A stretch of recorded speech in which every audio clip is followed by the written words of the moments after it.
అందరికీ నమస్కారం.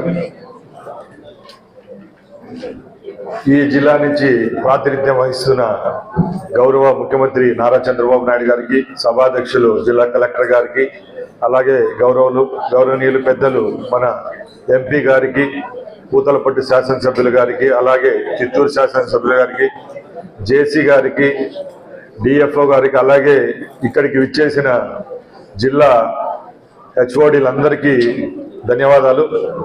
ముఖ్యంగా మనందరికీ తెలుసు, చిత్తూరు జిల్లా అంటే ఉన్న 25 జిల్లాల్లో గౌరవ ముఖ్యమంత్రి నారా చంద్రబాబు నాయుడు గారు ప్రాతినిధ్యం వహిస్తున్న జిల్లా.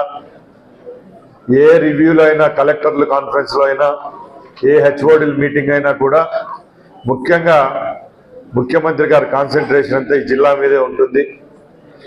2 సార్లు ఇప్పటికే ప్రభుత్వం ఏర్పాటైన తర్వాత కలెక్టర్ రివ్యూలో కూడా ప్రతి ఒక్కసారి ఇక్కడ ఏవైతే చర్చలు జరిగాయో ఆ విషయాల గురించి ముఖ్యమంత్రి గారు ఆరా తీయడం జరిగింది.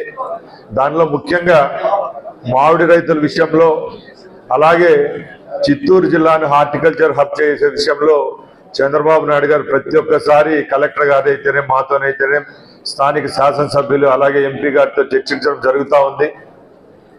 ముందు వ్యవసాయ అధికారులు అలాగే హార్టికల్చర్ అధికారులు చెప్పినట్టు ముఖ్యంగా ఈ జిల్లాలో చాలా మంది రైతులు మామిడి పంట మీద ఆధారపడి బతుకుతూ ఉన్నారు.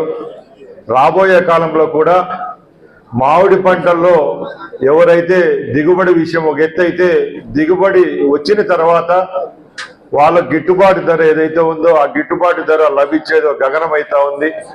దాన్ని దృష్టిలో పెట్టుకొని తప్పకుండా ఈరోజు ఇక్కడికి ఎవరైతే అధికారులు, అలాగే శాసనసభ్యులు, అలాగే ఎంపీ గారు, కలెక్టర్ గారు, మేమందరం సమిష్టితో తప్పకుండా ఈ జిల్లాలో ఉన్న మామిడి రైతుల కోసం ముఖ్యమంత్రి గారి దగ్గరికి సమస్యను తీసుకొని పోయి ప్రాసెసింగ్ యూనిట్స్ ఏవైతే ఉన్నాయో అవైతేనేం, ఎక్స్పోర్ట్ విషయంలో అయితేనేం, అలాగే టీటీడీ విషయంలో కూడా ఏవైతే ఇక్కడ చర్చలు జరిగాయో అవన్నీ కూలంకషంగా ఒకసారి పరీక్షించి రాబోయే సంవత్సరానికన్నా మామిడి రైతుల యొక్క జీవితాల్లో వెలుగులు నింపేదానికి మా వంతు కృషి చేస్తామని సభాముఖంగా తెలియజేసుకుంటున్నాం. అలాగే చిత్తూరు జిల్లాలో మనందరికీ తెలుసు, ప్రతి పనిలో కలెక్టర్ గారు కూలంకషంగా అన్ని విషయాల్లో అధికారులతోనైతే అనధికారులతో అయితేనే చర్చిస్తున్నారు. ఏ జిల్లాలో లేని విధంగా ఈ జిల్లా కలెక్టర్ గారు అన్ని విషయాల్లో ముందుంటారు. మేము కూడా ఇక్కడున్న అధికారులను ఒకటే కోరుకుంటున్నాం.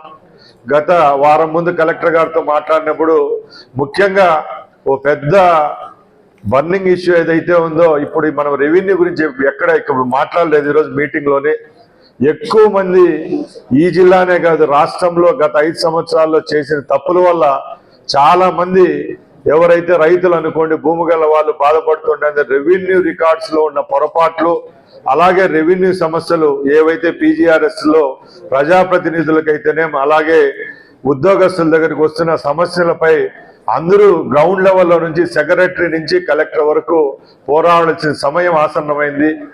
మేము ఒకటే అడుగుతున్నాం, ఈ సభాముఖంగా దేవుడు ఒప్పుకున్న పూజారు ఒప్పుకున్నట్టు ముఖ్యంగా జిల్లాల్లో ఎక్కడ చూసినా కానీ కలెక్టర్లు, జాయింట్ కలెక్టర్లు, ఆర్డీఓలకు ఉన్న చిత్తశుద్ధి కింద స్థాయిలో ఉన్న విఆర్ఓలకు అలాగే సర్వేర్లలో ఏమంటారు తక్కువగా ఉంది. దానివల్ల ఈ సమస్యలు ఉత్పన్నమవుతున్నాయి. గౌరవ ముఖ్యమంత్రి చంద్రబాబు నాయుడు గారు ఎక్కడా లేని విధంగా ప్రభుత్వం ఏర్పాటైన తర్వాత సుమారు 30 రోజులు రెవెన్యూ సదస్సులు పెడితే ఈ రోజుకి కూడా కలెక్టరేట్లు, ఎంఆర్ఓ ఆఫీసులు, ఆర్డీఓ ఆఫీసుల చుట్టూ ఇంకా రైతులైతేనే, ఎవరైతే వ్యవసాయ భూమి గలవాళ్ళు, అలాగే కమర్షియల్ భూములు గలవాళ్ళు ఇంకా పేపర్లు, అర్జీలు ఎత్తుకొని తిరుగుతున్నారంటే ఎవరిది తప్పు ఉందని ఒకసారి మనం గుండెపైన చేసుకొని పరీక్షించుకోవాలా. మొన్న కలెక్టర్ గారితో డిస్కస్ చేసినప్పుడు కూడా పలమనేరులో మొన్నగా ప్రజాప్రతినిధులు సమస్య ఏదైతే మీటింగ్ పెడితే ఒకే రోజు 600 అర్జీలు వచ్చినాయంటే ఎక్కడున్నాం రెవెన్యూ పరంగానే ఒకసారి గమనించాలా. తప్పకుండా అధికారులకు చేతులు జోడించి చెప్తున్నాం, ఈరోజు గవర్నమెంట్ హాస్పిటల్ లేకపోతే ప్రైవేట్ హాస్పిటల్కి పోయి చూపించుకుంటారు, ప్రైవేట్ స్కూళ్ళలో చదివించుకుంటారు, గవర్నమెంట్ స్కూల్ మూసేస్తే అయినా ఒకటే ఒకటి ఉంటుంది, రెవెన్యూ సిస్టమ్ అనేది. ఆ సిస్టంలో కేవలం రెవెన్యూ సిబ్బంది గవర్నమెంట్ చేస్తేనే సమస్య తిరుగుతుంది. కాబట్టి తప్పకుండా దీన్ని ఎవరు ప్రైవేట్ పార్టీలు వచ్చి రెవెన్యూ విషయంలో కరెక్షన్ చేసే విషయం ఉండదు. కాబట్టి తప్పకుండా రెవెన్యూ అధికారుల దృష్టికి ప్రజాముఖంగా అలాగే పేపర్ వాళ్ళ ద్వారా మేము తీసుకొని పోయేది ఒకటే, గౌరవ ముఖ్యమంత్రి చంద్రబాబు నాయుడు గారి లక్ష్యం ఏంటంటే గత 5 సంవత్సరాల్లో దొల్లిన తప్పులు ఇప్పుడు సరిదిద్దేదానికే ప్రజలు మనకు అవకాశం కల్పించారు. తప్పకుండా ఈ 5 సంవత్సరాల్లో రైతులు అలాగే ఎవరైతే రెవెన్యూ సమస్యలు ఉన్నారో వాళ్ళ సేవలో మనం ఉందాం. తప్పకుండా రాబోయే కాలంలో ఆ సమస్యలు అధిగమించి ఎవరికైతే టైటిల్ డీడ్ల కాడ మ్యుటేషన్లలో వాళ్ళ భూముల దగ్గర ఉండే సమస్యలు తీర్చేదానికి అందరం చిత్తశుద్ధిగా పనిచేస్తామని జిల్లా యంత్రాంగాన్ని అందరికీ ఇక్కడి నుంచి పిలుపునిస్తున్నా. అలాగే ముఖ్యంగా ఈరోజు చాలా విషయాల్లో ఇక్కడ డిస్కస్ చేయడం జరిగింది. ఇప్పుడే భూగర్భ జలాల విషయానికి వస్తే ఈసారి ఉన్న వేసవి వల్ల తాగునీళ్ళ సమస్య చాలా ఉంది రాష్ట్రంలోనే, ముఖ్యంగా మన రాయలసీమ ప్రాంతంలో. ముఖ్యంగా ఎవరైతే నీటి యాజమాన్య సంస్థల అధికారులు ఉన్నారో వాళ్ళకు ఒకటే చెప్తున్నాం, అనంతపూర్ జిల్లా కూడా ఒకప్పుడు కరువు కాటకాలతో ఉంటే అక్కడ అవలంబించిన కొన్ని చర్యల వల్ల ఈరోజు సస్యశ్యామలంగా ఏర్పాటైంది. అక్కడ కూడా గ్రౌండ్ లెవెల్ వాటర్ ఇంక్రీజ్ చేసుకోవడం జరిగింది. రేపు ఒక ఉద్యమంగా రేపు రాబోయే సంవత్సరంలో పనిచేస్తే వచ్చే వేసవికి భూగర్భ జలాలు కొంచెం పైకొచ్చే పరిస్థితి కూడా ఉంటుంది. కాబట్టి తప్పకుండా ఇలాంటి చర్యలు చేపట్టాలంటే చిత్తశుద్ధిగా ప్రభుత్వ అధికారులు యంత్రాంగం ముందుకు రావాలి. ముఖ్యంగా ఈ ప్రభుత్వం నడుస్తా ఉందంటే ఈరోజు ఈ గవర్నమెంట్ ఎంప్లాయీస్ వల్లే.